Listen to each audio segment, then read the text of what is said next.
And live from the internet, it's Friday Live.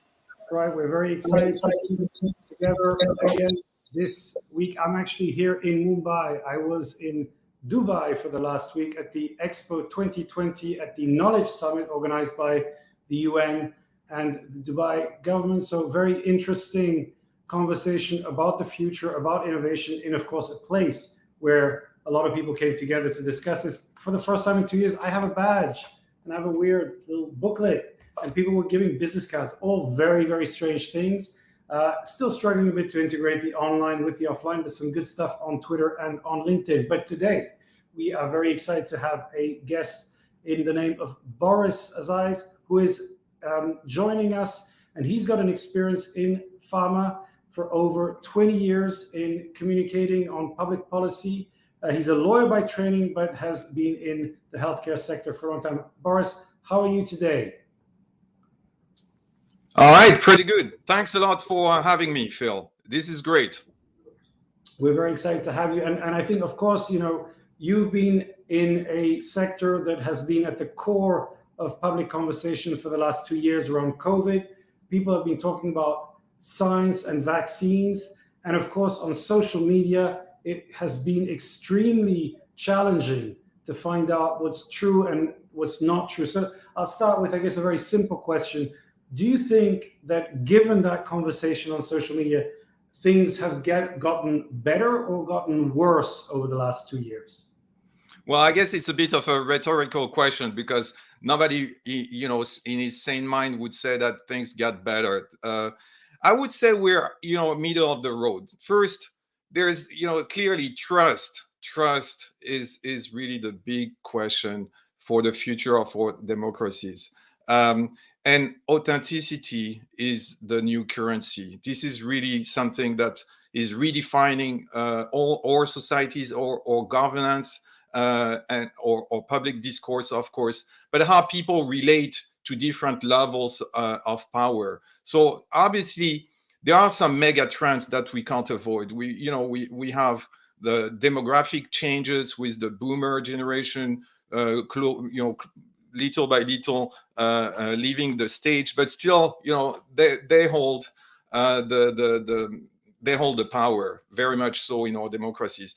But trust is really something that liberal democracies have to invest way more into. This is really something that is makes our system sustainable, but also weak, and that's why illiberal regimes or dictatorships don't really have that problem, or they solve it with propaganda. But we can't resort to that. And what we're seeing today is really several trends. One I think is that the politicians and the elite they haven't fully understood that they're faced with a population that has is born out of 1970s mindset, individualistic. My opinion is as good as your opinion, and the internet has just flattened that massively, where the right to speak up is fully distributed. There's nobody holds the reins on who can speak. You can just go on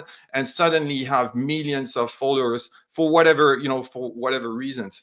And so you have this population that feels entitled and empowered, and rightly so, but you have a political body that is still pretty much born out of command and control mindset, and the best they can do is to spin. That's the best they could come up with, and that doesn't work. I would say there are two things also that are really important to keep in mind. We have human brains meet internet. So that's like a massive chaotic explosion, and there's a lot of science that has been done in the last 10 years on social psychology, but also neurology, that really pinpoints what is happening in terms of decision-making process and belief, and how we build our beliefs in the human brain. It's not just social. It's there are neurological reasons that underpin why some people might be more likely to believe in conspiracy theories than others. Stress, for example, is a factor. And so I just want to bring you back, because you covered a lot of very interesting topics. Obviously, trust being one of them, and the other one is, how is our society, our brain being shaped by this new environment, the internet? And I think that you're absolutely right to say that this is a fundamentally different environment than before. And I guess the political environment hasn't yet fully adapted, although I would say that in the last 2 years, there's been a very accelerated process of learning. People have been trying to use the internet to engage, but of course, it's an entirely unfamiliar structure, and it's been extremely difficult now.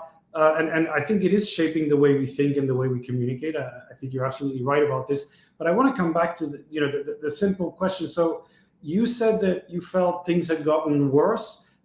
My experience actually is that it's much more nuanced than that. We looked at the internet before the pandemic. We've been working on social media communication around vaccines for the last 10 years. And it was actually pretty terrible in terms of the balance of conversation. Most of it was really heavily anti-vax and very, very dominant when it came to social networks. Today, it's much broader, even though I don't think the pro-vaccine and pro-science world is necessarily doing a fantastic job. At least they're much more present. So to come back to with your observations, which I think a lot of people share, it's all these changes. Where do you think we're heading? Are we heading to the collapse of society as we know it, with these insane conversations where everybody believes that they are entitled to their own truth? Or do you think there's a rebalance that's taking place? Or maybe, it's not happening. So what do we need to do to actually make this rebalance? So first question is, where are we heading as far as you think in this conversation? And number two, what do you think we should do to get it right?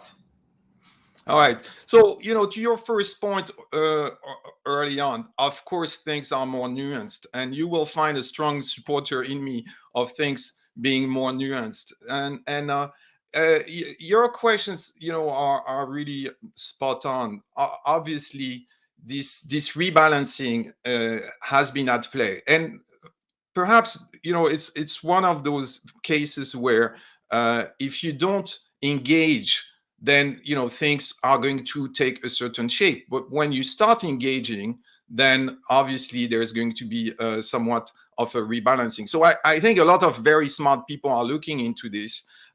They don't always, they're not always listened by political leaders, and we have to adjust with the various degrees of the democratic level in Western democracies, because it's not always the same. France has a certain style, the Netherlands has a very different style, and Germany and UK and so forth, and then you have the US. So obviously it's a bit all over the place. But I think I'm quite optimistic, and I would agree with you that we're heading in the right direction, but it takes a new type of literacy. For somewhere we forgot. I mean, we didn't know actually how, and there hasn't been much time, and there's not that many researchers looking into how beliefs and faith and all these things, on conspiracy theories are building up. So this knowledge needs to be spread, and it needs to be embraced by political leaders. And so if they take it seriously, if they realize that there's no way they can get away with command control, that's over. There's no way they can get away with spin. I'm sorry, but you see, the biggest collapse of public trust that we have seen during the pandemic is that my government, France, but I think it was the same in other countries. They didn't have masks. Okay, they didn't have masks. So what did we hear for 3 months? Masks are useless. They even probably lobbied the WHO to, you can always find a scientist who's going to say, well, that the data is inconclusive. And then that's it. You have an expert is going to say something that you like, and bam. And that sort of obfuscation. Oh, sorry, I won't try this word. But what they did was completely toxic, because 4 months later they were saying everybody should wear a mask and so forth. So that was major mistake. And if there's something that we should learn from that, is that the short-term gain may come with long-term cost. And the problem here, and we have to remember that, and it's a bit counterintuitive, or let's put it that way. Not that many people say it, but public health is a license to lie. Okay, public health comes with a license to lie. It's unfortunate, but it's true that there will be many cases where we don't want necessarily to put too much emphasis on side effects or adverse events and so forth, for the fear, legitimate fear, that it might deter people from doing the right thing, because our brains don't compute very well probabilistic risk, and we have this difference between assessing chance and a risk of loss. So on this particular point, because this is something that I'm very I've been fascinated by: behavioral psychology, behavioral economics, and our cognitive biases. I think, and with the internet, with vaccines, with social media, we're exploring, how irrational we are as humans, and how we can be swayed by messages simply by seeing them. I think I read recently that if you see a message 6, 7, 8, 9 times, you're going to start believing it, even if it has no bearing with the truth, simply by virtue of repetition. So I think we're in this environment. We're looking at this cognitive behavior. I think it's become a growing science. The science of how we make decisions, understand reality. And the question about science, I think, is very important. And this is what you touched on. In a sense, we need to reconnect with science. For me, that part of the message is we need to have a scientific mindset, where we understand that means there's a huge amount we don't know. And actually, a genuine scientific conversation is about recognizing, for example, with the mask and during the whole pandemic, is that we're always very limited in what we know. So actually, an honest message would always be, well, we think this is the best course of action until tomorrow. And then maybe new data will force us to change course. So, and as you said, it's a difficult message to explain. So do you believe that we need to go back to schools and really educate everybody in what is a good scientific mindset to be able to make mistakes, or do we need to just adjust to those biases and find new techniques to get our message across? Yeah, well, basically, I don't think that we can solve this problem with data or information. I think that's a dead end. And the reason for that, and there are well-meaning people who say we need to tell people the truth or the facts and repeat them, or have better education and so forth. But that's really not how it works. You and me, 99% of what we believe as we think is knowledge is belief. Okay, knowledge technically is what we know for sure is what's in front of us. There's no denying that, and what we can replicate personally because we have the skill set.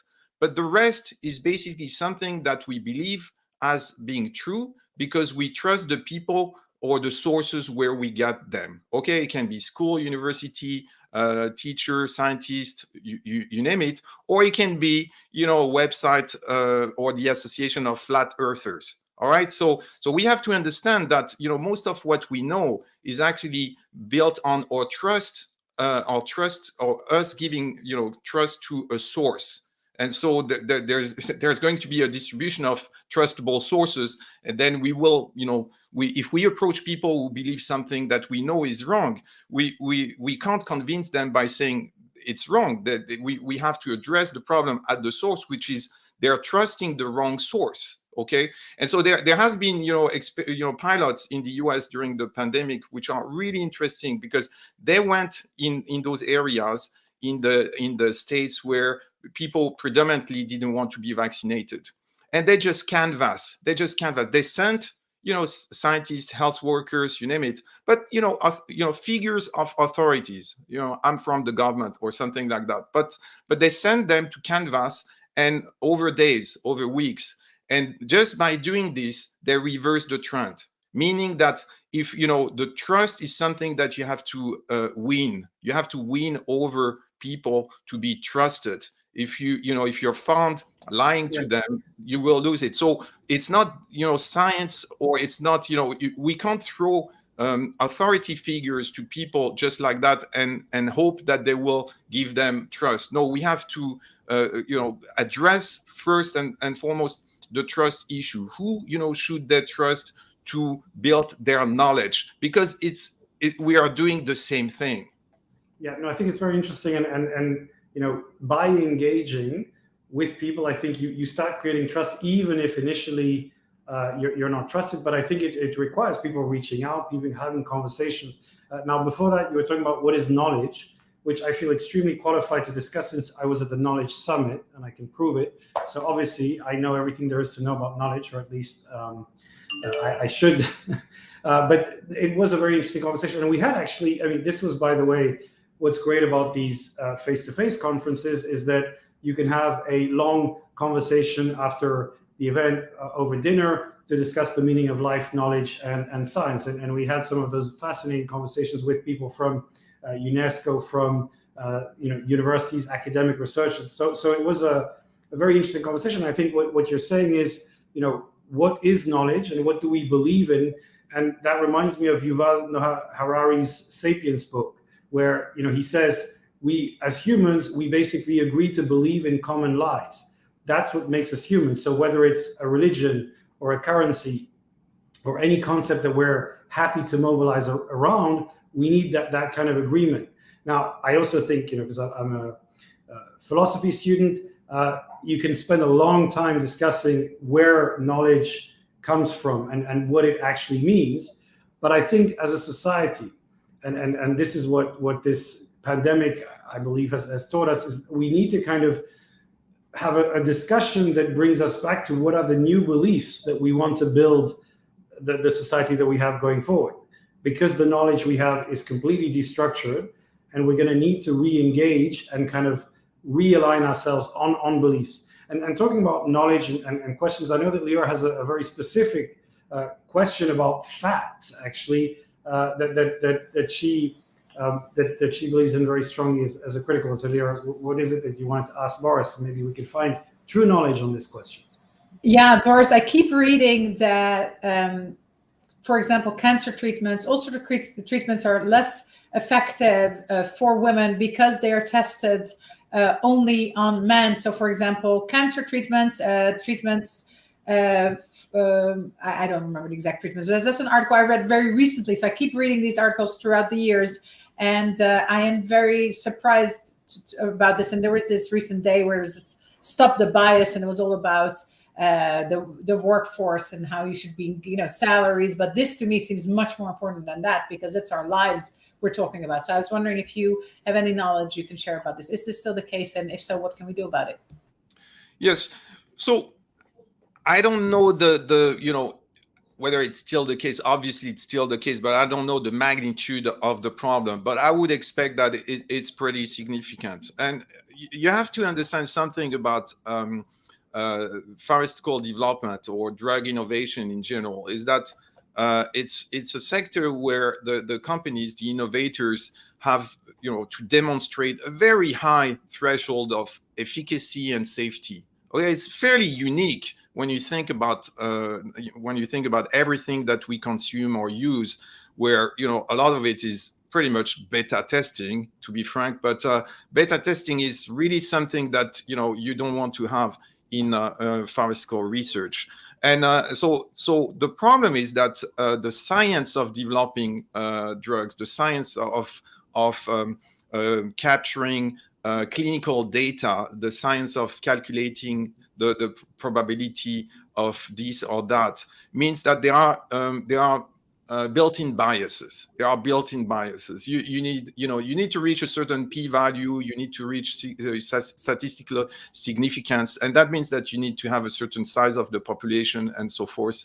And also, you need to be careful about noise, and because in any case, you're going to test something on a much smaller number of people than what is going to happen in real life. So you will have to adjust for that. And that means that in general, it is somewhat safer to test anything on young men. For example, phase 1 studies are mostly done on healthy young males, and you will exclude women, especially women who are fertile, because you don't want to take the chance that they might be pregnant. And so by default there's a bias built in, and it's for practical reasons, it's for speed reasons, and so forth. It's for recruitment reasons, and so I'm not the expert, so I won't, I'm not able to tell you where we might be taking what is called regulatory science. This is called regulatory, the science of evaluating drugs. But it is a problem, and then but we're talking in generalities, but in real life, any type of therapeutic area comes with specific knowledge that we know. And so there are cases where we know that a certain therapeutic area or branch of drugs or compounds may have may create problems for pregnant women. For others, we know it's totally safe, and there we could certainly improve the numbers. But for example, there are for Alzheimer's, there's a number of therapeutic areas where obviously, because the burden of disease is heavily towards women, you have more than half of subject patients who are females. Yeah, I think it's a fascinating question, and it comes back to the general question of science. And actually, to answer this question, I think you need a real understanding of statistics, risk, probability. I've been kind of reading up a little bit on this around the concepts of different mental models. And I mean, the reality is that, first of all, statistics and the way a lot of things are being tested, obviously it's for different population sizes. So as an individual, you might be at one of the extreme ends of the test population, and you have all sorts of biases, whether it's ethnic biases, whether it's gender biases, because of the way these tests are being set up. And I remember conversations. But it's not like women are a minority or anything. We're half of the population. If we're consistently not being tested on because of things like pregnancy, I mean, I think a drug should not be approved until we're sure that it's safe for women. And you see very often that drugs, it's not sure if it's safe for pregnant women. It's not sure if it's safe for lactating women. So that cannot be a reason not to test it on the whole female population. I think it's just, and it's true that the same thing happens for minorities, and that's an additional problem. But I think it starts with the main, I mean, there are even 51% women, aren't there? So let's test it on the majority first, and then the women, and then the men, because it's individuals themselves who have to say, of course, I'm not pregnant right now, I'm not lactating right now. I mean, actually, it's a topic that we had worked on actually many years ago, and we had some discussions with a number of initiatives, because basically there's a fundamental the pregnancy taboo, which is the fact that there was a reluctance to indeed trial certain drugs, so therefore that the pregnant women were excluded from being able to take those treatments, which I think it's a very legitimate conversation, and from what I understood was a very complicated one to address, because basically it's the question of risk comes back to. So I want to come back to Boris to wrap things up, but just one final question. As an individual, as a communicator, as a responsible member of society, what do you do to make things better in these chaotic and complex times? Well, I think it's a responsibility we all have. I'm extremely sensitive now to when I see people who are, I would say, mainstream. You have the elite, and then you have mainstream, and you have so basically highly educated people, but also a lot of people who are just thinking straight.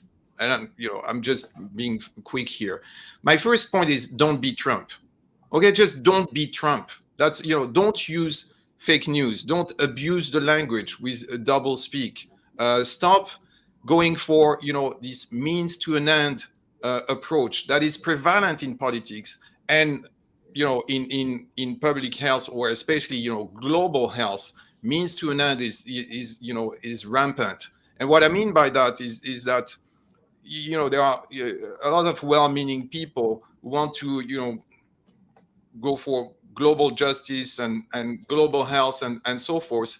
But I've seen many occasions where during the last 20 years where, because they believe that their mission is to save the world and save the poor and so forth, which are highly which I regard as great things and great missions, but they will use methods to achieve these ends, which are basically the same as populist, and so it's on us. It's on us to stop that. I think this means to an end is toxic for the democratic process, because then there is a massive backlash, which is, well, you've spin this, so my turn, I can do this. You're just opening the floor for anything, and then at the end of the day, there's no meeting place, because where we are in some in parts of the world today in terms of public discourse is that I don't care about your facts as long as you don't agree with my values.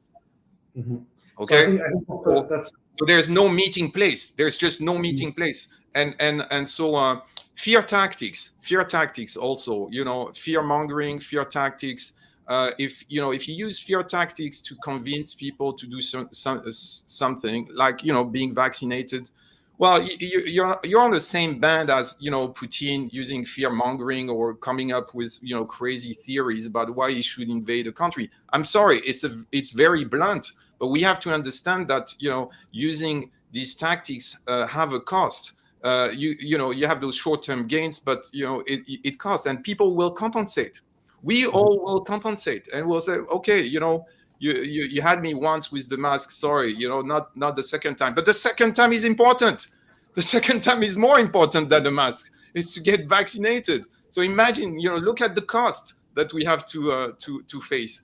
So that's my message. Don't be Trump. So fear tactics is something to really look out for, and the other one is the means and the end. Be careful not to confuse the two, and read up on your crime and punishment if you want a full discussion. I can give you an example.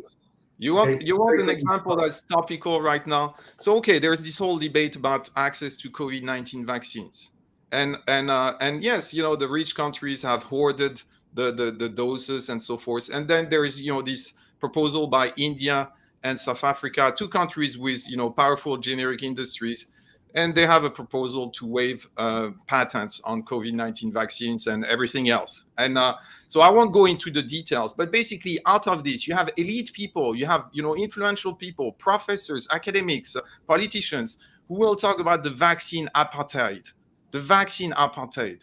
How can you compare a delay in supplying doses, where everybody's ramping up production, with a 42-year racist regime? How can you do that? How can you abuse the language and not even think, once for the victims of apartheid, and that you're just taking hostage and say, well, I don't like patents, I don't like IP, I'm pro-India and so forth, and so I will use whatever language at my disposal. And where are you different when you're talking about vaccine apartheid from the people who talk about fascist regime for a vaccine mandate?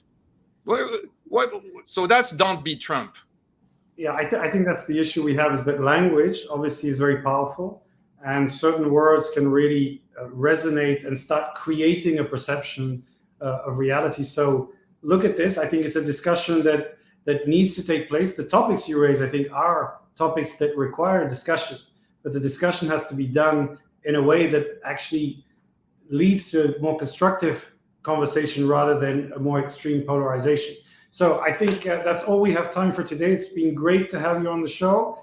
Have a great weekend. I hope the weather's nice. Here in India, it's like 30-something degrees. And you want to plug a book before you this is On Bullshit. Yeah. Oh, yeah, I heard that's a classic. Book. Harry Frankfurt, On Bullshit. That was being discussed at the conference. So have a fantastic weekend. See you on Twitter and on LinkedIn, and see you next Friday. Bye, all right, everyone. Thanks a lot. Great stuff. Thanks. Bye. Have a good one. Bye-bye, guys. Bye. Bye.